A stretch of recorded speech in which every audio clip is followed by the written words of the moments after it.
에베소서 4장 신약 성경 에베소서 4장 17절로 24절까지 에베소서 강의 15번째 시간입니다. 우리 에베소서 4장 17절부터 24절까지 우리 다 찾으셨으면 다 같이 한 목소리로 같이 합독하겠습니다. 그러므로 내가 이것을 말하며 주 안에서 증언하노니 이제부터 너희는 이방인이 그 마음에 허망한 것으로 행함같이 행하지 말라. 그들의 총명이 어두워지고 그들 가운데 있는 무지함과 그들의 마음이 굳어짐으로 말미암아 하나님의 생명에서 떠나 있도다. 그들이 감각 없는 자가 되어 자신을 방탕한 방임의 모든 더러운 것을 욕심으로 행하되 오직 너희는 그리스도를 그같이 배우지 아니하였느니라. 진리가 너희 예수 안에 있는 것 같이 너희가 참으로 그에게서 듣고 또한 그 안에서 가르침을 받을진대 너희는 유혹의 욕심을 따라 썩어져가는 구습을 따라는 옛 사람을 벗어버리고 오직 너희의 심령을 새롭게 되어 하나님을 따라 의와 진리의 거룩함으로 지으심을 받은 새 사람을 입으라. 아멘. 할렐루야. 예, 오늘 에베소서 강의 15번째 시간이고요. 오늘 제목이 거듭난 자의 노력, 거듭난 자의 노력이라고 하는 제목인데요. 우리가 먼저 기억해야 할 것은 거듭나는데 내 노력이 필요할까요? 필요해요? 안 필요해요? 거듭나는 데는 내 노력이 필요 없지요. 그지요? 하나님이 나를 사랑하시고 나에게 구원의 은혜를 주셨을 때 거듭남의 은혜를 우리가 받는 거고, 그리고 나서 거듭남의 은혜를 가지고 있는 자에게 옛 습성, 죄에 대한 습성을 가지고 있기 때문에 그 죄에 대한 습성을 벗어버리고 늘 날마다 하나님을 예수 그리스도를 형상을 닮아가려고 노력하는 것은 누구의 의무예요? 우리의 의무입니다. 그러니까 요거를 구별을 먼저 잘 하셔야 돼요. 더 거듭나는 것은 내 역할이 아니라 하나님이 우리들에게 은혜의 선물을 주셨을 때 우리는 뭐 될 수 있어요? 거듭날 수 있어요. 그러면 거듭난 자가 그냥 은혜 받았으니까 가만히 있어도 하나님이 다 키워주실 거야? 아니다라고 하는 거예요. 그 다음부터 우리가 내 옛 습성을 벗어버리고 죄의 습성들을 벗어버리고 하나님을 예수 그리스도를 닮아가려고 하는 그 노력이 우리가 죽을 때까지 우리들 가운데 되어져야 된다. 이것을 다시 말하면 예수님의 형상을 닮아가도록 노력하는 것이고 우리들의 삶이 성화의 삶으로 우리가 살아가는 것, 그것이 바로 거듭난 자의 뭐가 필요해요? 노력이 필요하다라고 하는 것을 먼저 마음속에 기억을 하시고요. 그리고 나서 에베소서 4장 17절에서부터 24절을 두 파트로 나누어 볼 수 있는데 17절에서부터 19절까지 한 파트고요. 그리고 나서 20절에서부터 24절까지가 두 파트로 되어 있습니다. 그래서 17절에서 19절까지는 거기다 이렇게 가로를 쳐 넣든지 이렇게 묶어서 옛사람, 뭐라고요? 옛사람이라고 이렇게 써놓으면 나중에 공부하실 때도 편할 겁니다. 그리고 나서 20절에서부터 24절까지는 새사람. 그러면 옛사람은 거듭난 자가 아니다라고 하는 거고요.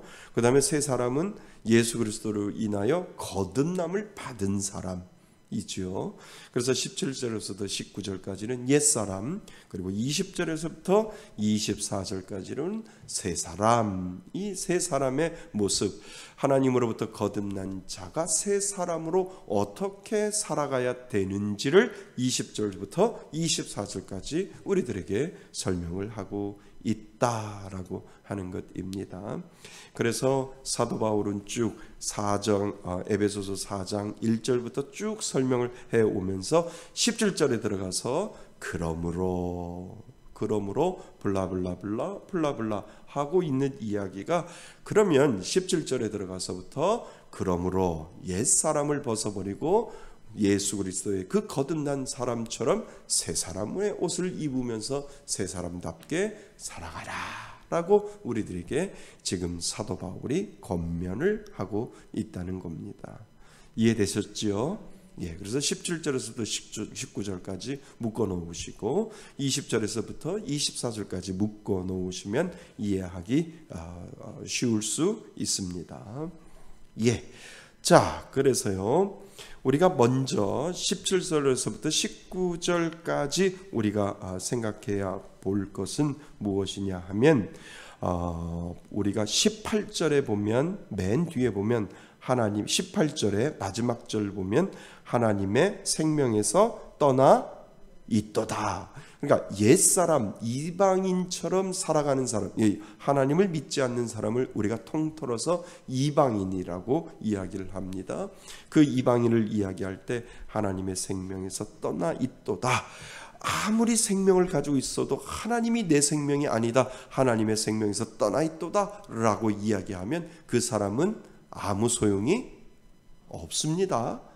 아무리 이 땅에서 뭔가를 해도 우리가 오늘 새벽에 보았던 것처럼 부자와 나사로처럼 부자가 아무리 이 땅에 뭔가를 가지고 있어도 하나님의 생명에서 떠나 있으면 이 땅에서의 전부가 아니라 우리가 영원한 삶 속에서 물 한 방울도 내 손으로 찍어 먹을 수 없고 거지의 그 더러운 손가락으로 물 한 방울을 찍어서도 먹을 수 없는 그러한 단계에 가는 것을 우리는 알게 되지요. 그래서 하나님의 생명에서 떠나 있으면 아무 소용이 없음을 우리들에게 설명을 해주고 있다라고 하는 거죠. 그리고 나서 19절에 보세요. 그들이 뭐 없는 자, 감각이 없는 자, 이것만큼 무서운 게 어디 있어요? 더 이상 고통을 느끼지 못한다라고 하는 거예요. 그래서 옛날에도 제가 한번 책을 설명시켜 드렸잖아요. 고통이 주는 선물. 고통이 주는 선물. 그러니까 고통을 아는 그것이 얼마나 하나님이 나에게 주시는 선물인지를 깨닫게 된다라고 하는 그 책 제목이 고통이 주는 선물인데, 고통이 없을 때 문둥병자가 쥐가 와서 그 손가락을 갉아 먹어도, 쥐가 와서 그 손가락을 밟아 먹어도 문둥병을 걸린 사람은 그 고통을 모르기 때문에 손가락 하나가 절단되고 손가락 두 개가 없어져도 고통을 못 느끼기 때문에 없어진지도 모른다라고 하는 거죠. 그런데 고통을 느끼면 쥐가 와서 살짝만 깨물어도 와! 그래가지고 소리 질러서 그 쥐를 쫓아낼 수 있다는 것을 그 작자는 깨달으면서 고통을 느끼는 것은 하나님이 주신 선물이구나. 그래서 고통이 주는 선물이라고 되는 거죠. 그런데 하나님의 생명에서 떠난 자는 뭐가 없는 자요? 감각이 없는 자요. 고통이 없는 자라서 내가 죽어가는지, 내가 손가락 하나가 떨어져 나가는지도 모르면서 계속해서 뭔가를 향해서 걸어가고 있다라고 하는데 결국은 죽음이다라고 하는 것을 우리는 알게 된다는 것이죠. 그래서 17절부터 19절까지는 옛사람, 그리고 20절에서부터 24절까지 세 사람인데 그 세 사람은 맨 마지막 절 보면 23절에 보면은 오직 너희의 뭐로? 심령. 이 심령이 뭐예요? 성령이지요. 성령이 예수 그리스도를 믿는 사람, 거듭난 사람은 성령이 새롭게 그 사람을 만들어 주어서 하나님을 따라 뭐와? 의와 그리고 진리의 거룩함으로 지으심을 받은 새 사람으로 날마다 변화되어 가고 있는 것을 우리들에게 가르쳐주고 있다라고 하는 거죠. 우리 모두 예수 믿는 사람인 줄 믿습니다. 그 안에 성령님이 우리와 함께하여 주셔서 오늘도 새롭고 내일도 새롭고 우리가 살아가는 그 삶이 새로운 삶이 되는 줄 믿습니다. 자, 그러면 이제 이렇게 해서 두 파트를 먼저 생각을 하시고 나서 전체적인 내용을 우리가 생각해 보면 거듭난 자의 노력이 무엇인지를 우리는 하나하나 알아볼 수 있습니다. 아무리 운전면허를 취득을 해도 그것을 운전하는데 실전에 사용하지 아니하면 아무 소용이 없습니다. 그래서 운전면허는 가지고 있는데 운전할 줄 모르는 사람의 면허증을 무슨 면허? 장롱면허라고 말합니다. 면허증은 있는데 운전을 할 줄 모르잖아요. 그죠? 그것을 우리는 장롱면허라 말을 합니다. 믿는 우리들도 예수님에 대해서 배우고 그분 안에서 참된 진리를 깨달은 자라면 마땅히 그리스도에 대해서 아는 자답게 삶에 적용해야 그것이 진정 살아있는 믿음이라고 할 수 있습니다. 그렇잖아요. 그래서 지식도 중요하지만 그 지식이 내 삶 속에서 조금이라도 믿는 사람으로서의 삶 속에서 적용하며 살아갈 때 그것이 장롱면허를 탈피할 수 있다라고 하는 것도 우리가 성경인 지식을 가지고 그 성경의 지식을 가지고 세상 속에서 빛과 소금의 역할을 감당하는 것, 그것이 바로 믿는 자의 모습이다라고 하는 것을 우리들에게 가르쳐 주지요. 자, 우리가 읽은 본문에서 사도 바울은 그리스도를 배우고 진리를 깨달은 성도들에게 그것을 모르는 이방인들처럼 살지 말고, 여기서 말하는 이방인은 어떤 색깔이나 보여주는 것을 이야기하는 것이 아니라 하나님을 믿지 않는 사람들, 그 사람들을 다 이방인이라고 우리는 이야기를 하지요. 그래서 오늘날도 이방인이 있어요. 상징적인 이방인, 예수를 믿지 않는 사람들을 이방인이라고 우리는 이야기를 합니다. 그래서 모르는 이방인들처럼 살지 말고 새롭게 변화된 사람으로 살라고 우리들에게 말하고 있습니다. 그렇다면 진정한 예수 그리스도에 대해 배우고 믿음으로써 하나님의 생명 안에 거하게 된 자들이 마땅히 살아야 할 거듭난 자의 삶이란, 거듭난 자의 삶이란 어떤 것이 있을까? 그러니까 예수를 믿으면 우리는 거듭난 자라고 이야기하는데, 그러면 거듭난 자는 어떠한 삶을 살아야 되는지를 오늘 사도 바울은 우리들에게 설명을 해주고 있다라고 하는 거지요. 그것이 첫째 가장 중요한 주의 말씀으로, 뭐로요? 주의 말씀으로 가르침 받는 우선순위를 뭐 해서는 안 된다고요? 놓쳐서는 안 되는 거예요. 삶의 기준이 뭐라고요? 말씀이다. 이 말씀을 놓치면 안 된다라고 사도 바울이 우리들에게 이야기해 주고 있는 이유가 거기에 있다는 거죠. 그래서 우리가 아까 읽었던 20절 말씀 보세요. 오직 너희는 그리스도를 그같이 배우지 아니하였느니라. 배우라고 이야기를 하는 거죠. 진리가 예수 안에 있는 것 같이 너희도 참으로 그에게 듣고 또한 그 안에서 무엇을 받을진대? 가르침을 받을진대. 그러니까 너희들의 삶의 적용에 가장 중요한 것은 뭐라고요? 하나님의 말씀. 이 말씀을 절대로 우선순위에서 뒤로 밀리면 안 된다라고 하는 것이 믿는 자의 모습이 된다라고 하는 거죠. 그래서 예수 그리스도를 배우고 믿어 구원함을 얻은 성도들은 구원의 복음을 듣고 믿어 성령으로 의롭다 인정을 받은 자들입니다. 그러므로 이제 우리들은 더 이상 세상의 헛된 것들과 자신 안에 허망한 것들을 따라 살아가서는 안 되며, 무엇이 그것을 막아요? 말씀이. 그렇게 살면 안 된다라고 말씀이 우리들에게 그렇게 이야기를 해주고, 오직 새롭게 배우고 믿게 된 그리스도의 의로운 뭐를 따라? 말씀을 따라 살아가야 된다는 거죠. 그러니까 우리가 교회 와서 말씀을 빼놓으면 아무 소용이 없다는 거예요.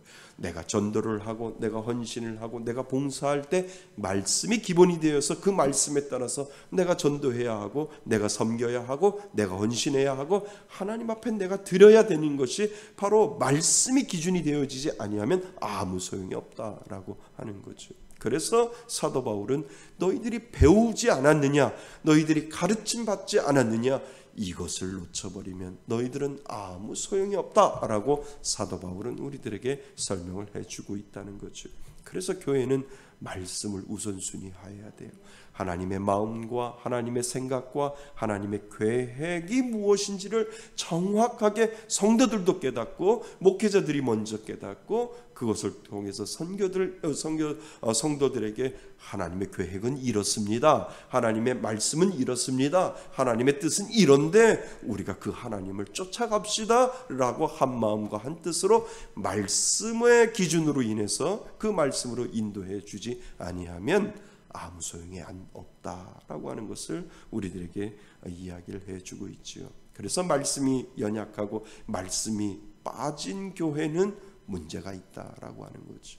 그래서 힘들고 어려울 때마다 말씀이 기준이 될 때 그 말씀을 통해서 인도함을 받는다라고 하는 겁니다. 자, 오직 새롭게 배우고 믿게 된 그리스도의 의로운 말씀을 따라 살아야 합니다. 따라서 이를 위해 항상 주의 말씀으로 뭐로요? 주의 말씀으로 가르침을 받고 인도함 받아야 하는 것입니다. 자, 이 페이지. 그런데 우리 주위에 보면 믿으면서도 말씀대로 살아야 한다면서 제대로 말씀을 배우는데 먼저 우선순위에서 배제되는 경우가 많습니다. 아주 이거 되게 중요해요.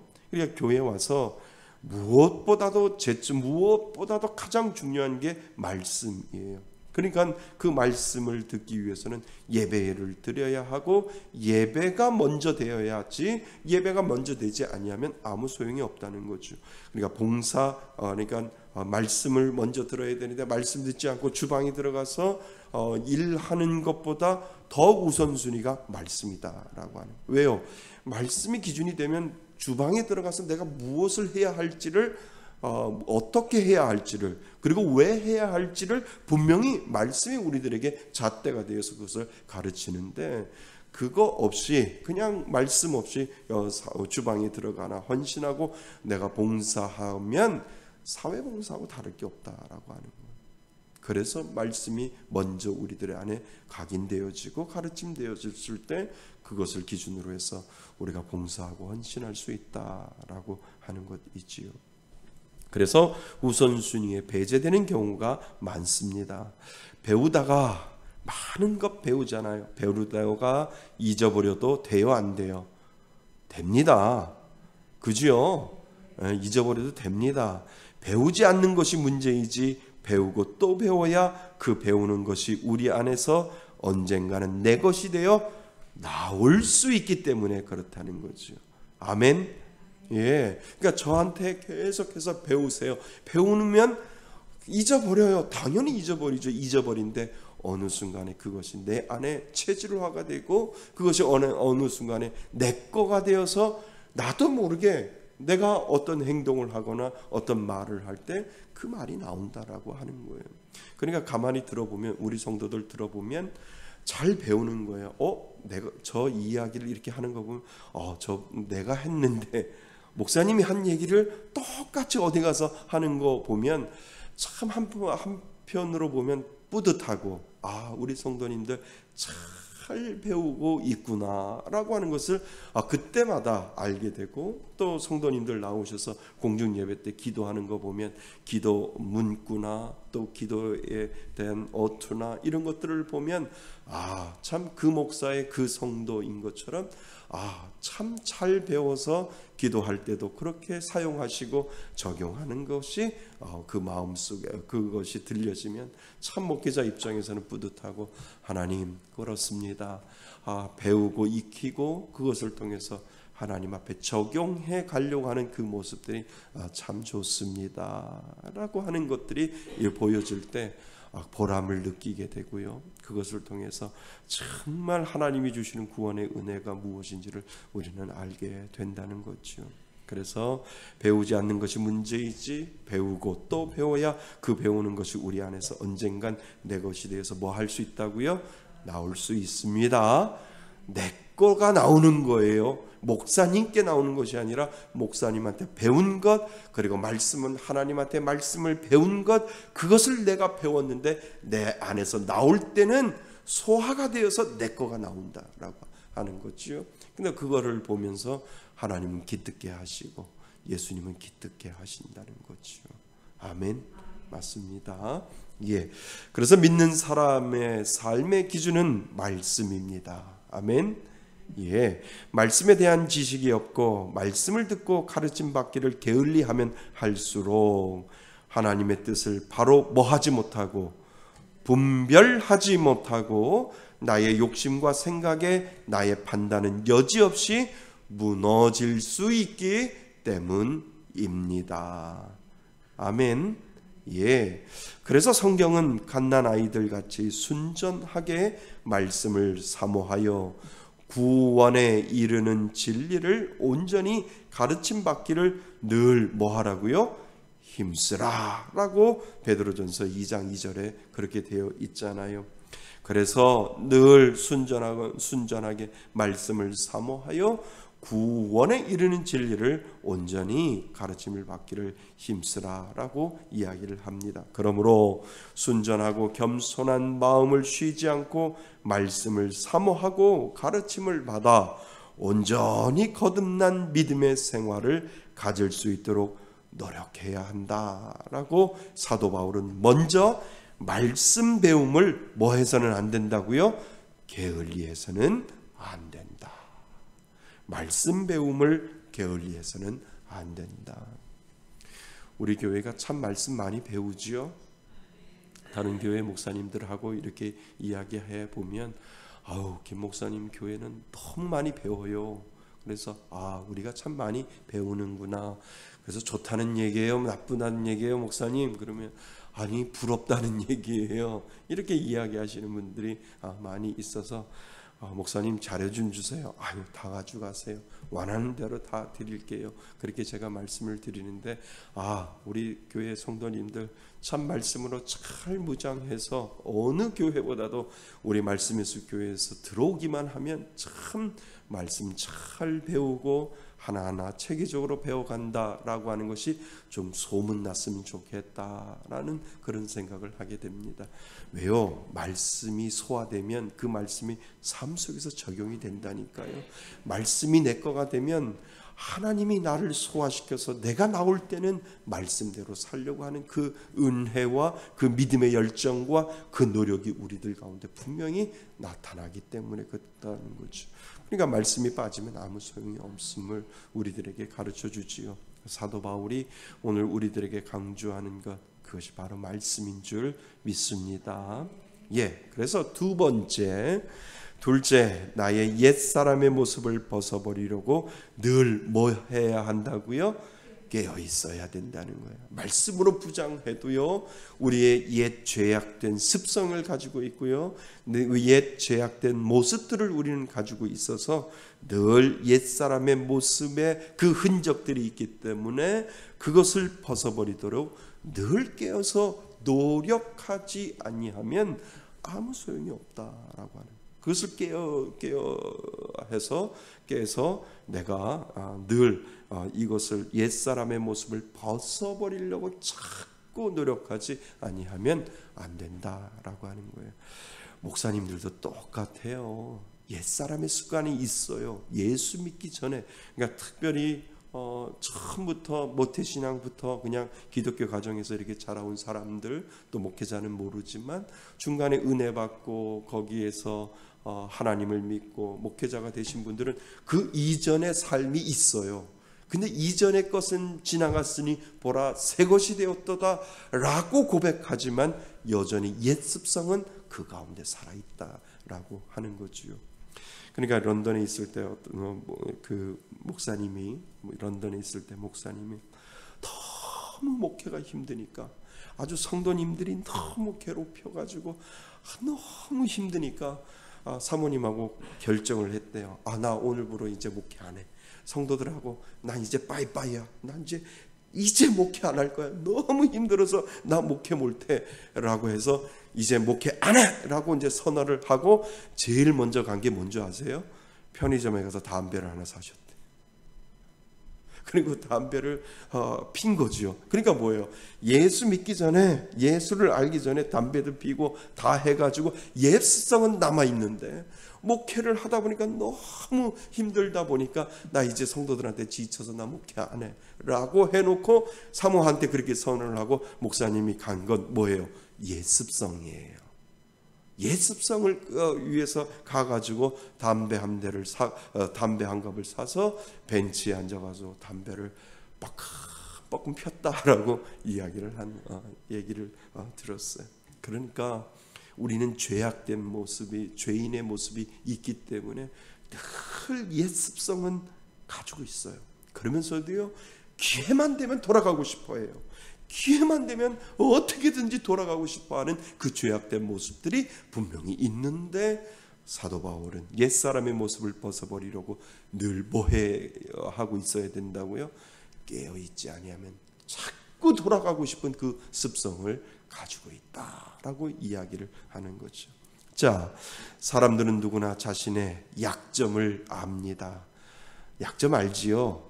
다른 사람에게 고백을 안 하고 뿐이지 자기 자신의 뭐가 약한지를 압니다. 자신의 약점을 압니다. 약점을 기억하고 그 약점을 벗어나지 못하는 사람이 있고요. 자신의 약점을 잘 알아 그 약점에 넘어가지 아니하도록 열심히 노력하는 사람이 있습니다. 누가 더 현명한 사람인지 우리 스스로 알 수 있습니다. 우리 주위에는 예수님을 배우고 믿은 후에도 옛사람의 모습을 벗어버리지 못하는 성도가 참 많이 있다라고 하는 거예요. 제가 아까 설명했듯이 그러한 모습이 누구에게나 옛 모습으로 돌아가고자 하는 그 본성이 죄악된 모습 가운데 분명히 있다라고 하는 거죠. 그래서 자신의 감정이나 정력, 상황, 여하에 따라 썩어져가는 무엇을 구습을 쫓는 옛사람이 행하던 버릇을 그대로 행하고 더럽고 가증한 일을 도모하기까지 합니다. 그리고 이 세상 것들을 사랑하고 그것들을 자랑하는데 여념이 없지요. 그러니까 누구나 다 예수 믿는 사람, 예수 믿지 않는 사람은 더하겠지만 예수 믿는 사람도 그 속마음이 들얽히지 않을다 뿐이지 하고 싶은 마음은 누구나 다 가지고 있는데 그것을 벌어서 버리도록 노력을 해야 한다라고 하는 구원의 은혜를 내가 가지고 있어도 그것을 벗어버리도록 늘 깨어서 자각하고 있지 아니하면 우리는 죄악된 모습으로 살아갈 수밖에 없는 것을 우리는 보게 되지요. 자, 그러나 하나님의 형상을 쫓아 새롭게 된 우리들은 오직 주 예수 그리스도로 옷 입고, 이게 무슨 옷이에요? 의의 옷입니다. 우리는 죄인이지만 하나님이 의롭다 인정하시고 우리들 안에 의의 옷을 입혀 주셨습니다.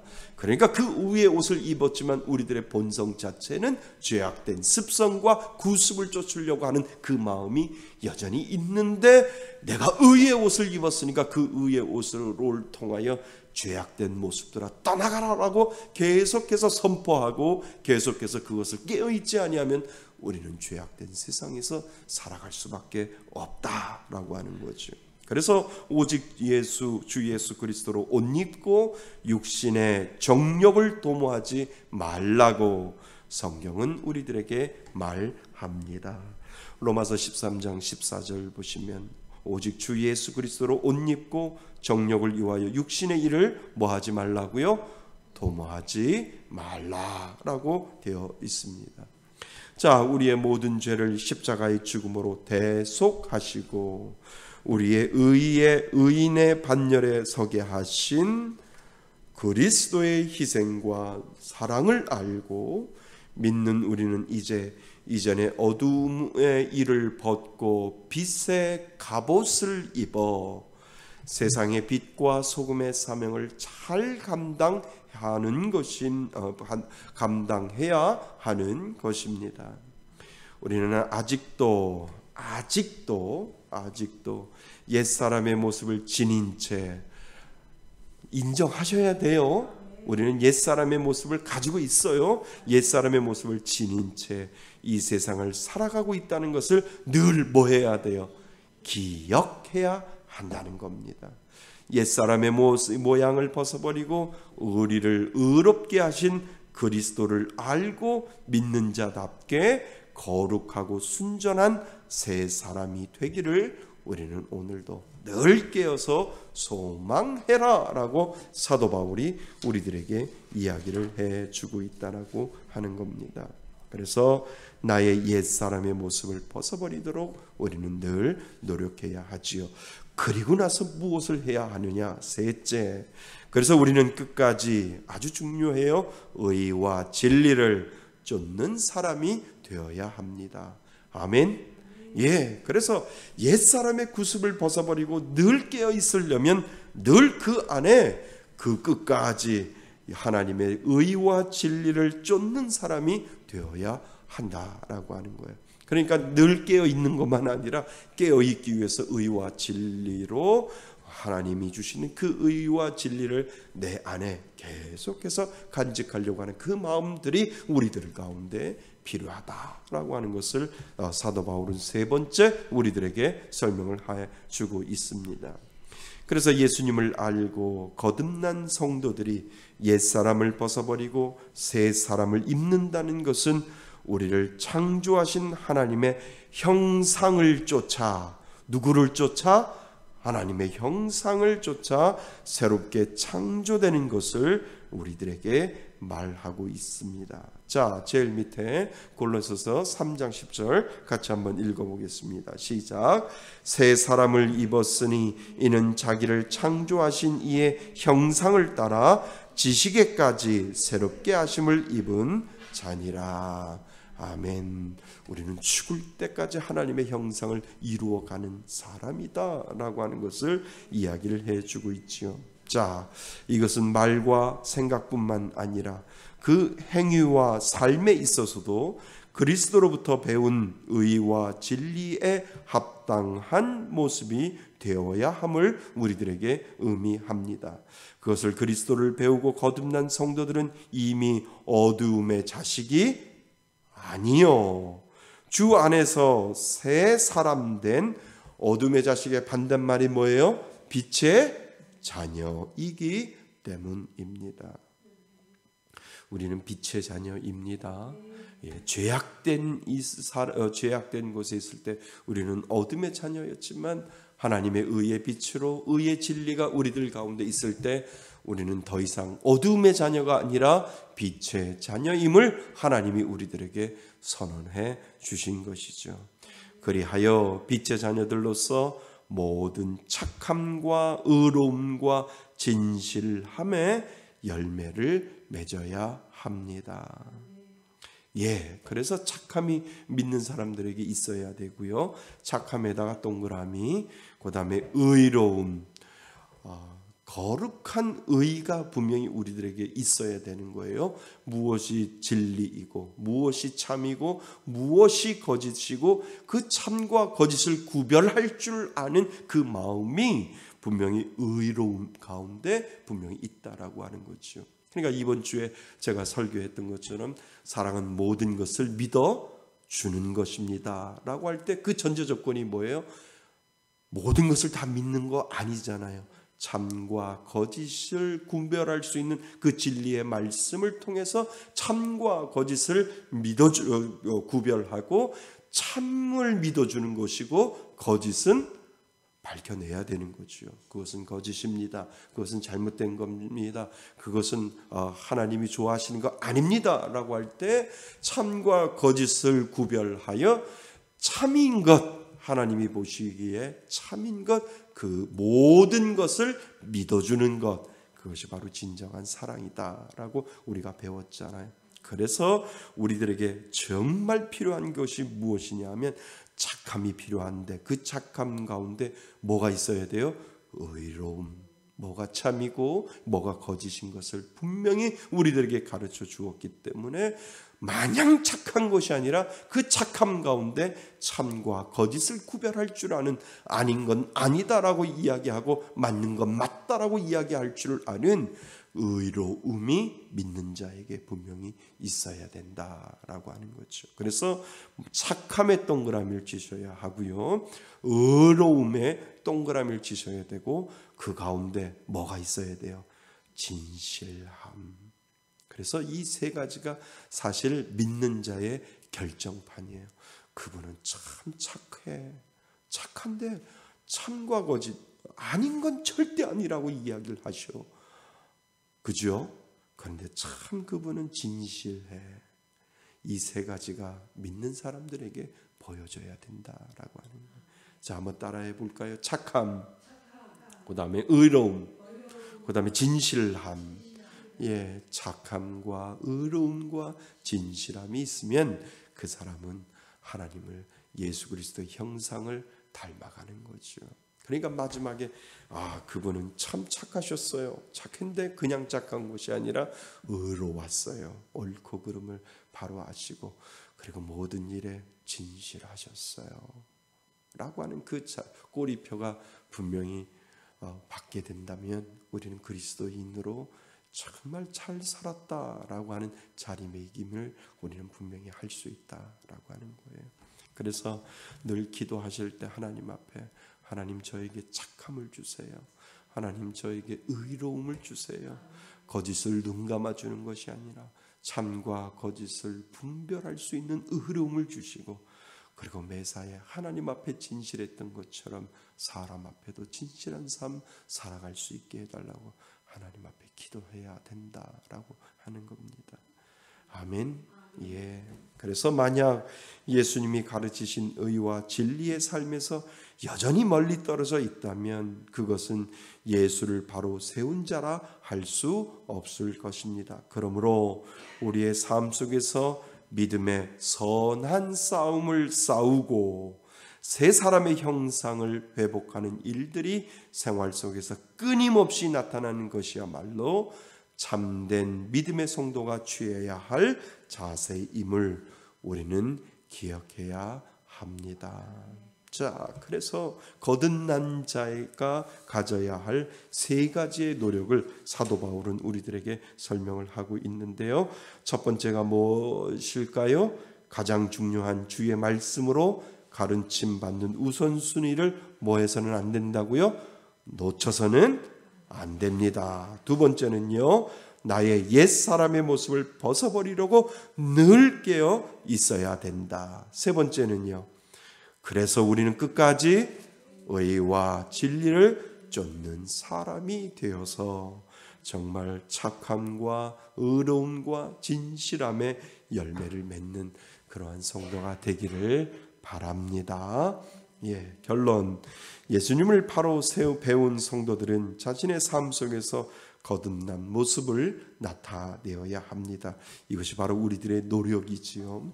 진정 예수를 배우고 믿는 성도들은 하나님을 더욱 바로 아는 지식을 소유하기 위해 항상 주의 말씀으로 가르침 받아야 합니다. 맞지요? 그리고 옛사람의 악한 구습을 벗어버리고 하나님의 선하신 뜻에 따라 의와 진리를 행하는 새 사람을 입어야 합니다. 그리하여 우리 안에서 하나님의 영광이 드러나야 합니다. 이것이 바로 믿는 자의 책임 있는 모습이며 마땅한 본분입니다. 우리는 늘 깨어 있어야 됩니다. 우리의 거듭난 자의 노력이 오늘도 우리들에게 필요하지요. 말씀을 우선순위하고 옛 구습의 그 죄악된 모습을 벗어버리고 늘 의와 진리에 주시는 하나님의 말씀으로 우리가 오늘도 무장할 때 우리는 그리스도의 형상을 닮아가는 귀한 하나님의 자녀가 되는 줄 믿습니다. 그 은혜를 가지고 늘 승리하시는 저와 여러분이 되시기를 주님의 이름으로 축원드립니다. 아멘. 오늘 주시는 말씀을 가지고 우리 잠시 기도합니다. 하나님, 저희에게 구원의 은혜 주시니 감사합니다. 거듭난 자의 노력 세 가지를 저희들에게 사도 바울이 가르쳐 주셨듯이 하나님이 말씀하시는 그 세 가지를 기억하면서 하나님, 오늘도 거듭난 자의 노력을 통하여 예수님을 닮아가겠습니다. 오늘 주신 말씀을 가지고 우리 잠시 기도하고 마치겠습니다.